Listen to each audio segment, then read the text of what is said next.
Problemado ang empleyado na nakawala ng mahigit 20,000 pisong kita ng kanyang pinagtatrabahuhang restaurant. Base sa kuha ng CCTV, nahulog ang pera mula sa kanyang bulsa. At pasimpleng kinuha umano ng isang customer. Yan ang tinutukan ni Victoria Tulad.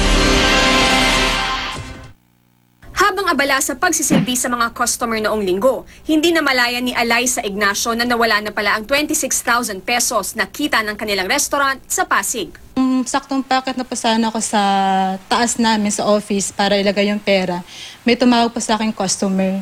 So yung customer na po yun, nilapitan ko po siya hanggang sa nag-assist na po ako ng customer. Tapos hindi ko na po namalaya na yung perang nilagay ko sa bulsa na worth 26,000 nahulog po.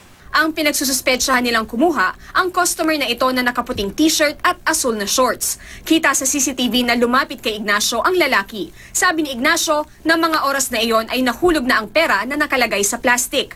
Inapakan daw ito ng lalaki kaya nang pabalik na siya sa upuan, tila kinakaladkad niya ang isang paa na parang may tinatakpan.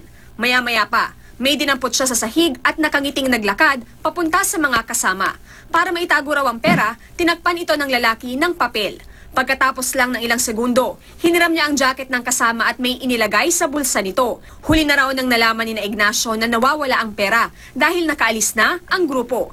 Iyak daw siya ng iyak noong araw na iyon, lalo't siya ang kailangang magbayad ng nawalang 26,000 pesos. Mahirap kasi nagtatrabaho kayo. Kumbaga yung pagod mo, yung puyat mo, lahat-lahat ng effort mo nandun. Bagaman nahagip ng CCTV ang plaka ng sasakyan ng lalaki, masyado raw itong malabo.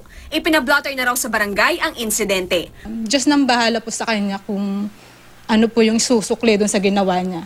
Victoria Tulad, nakatutok, 24 oras. Samantala, naibalik na ang nawawalang pera ayon mismo sa empleyado. Isinauli raw ito ng nagpakilalang driver at secretary ng lalaking nakadampot. Ang paliwanag ng grupo, hindi raw nila alam na sa restaurant ang napulot na pera.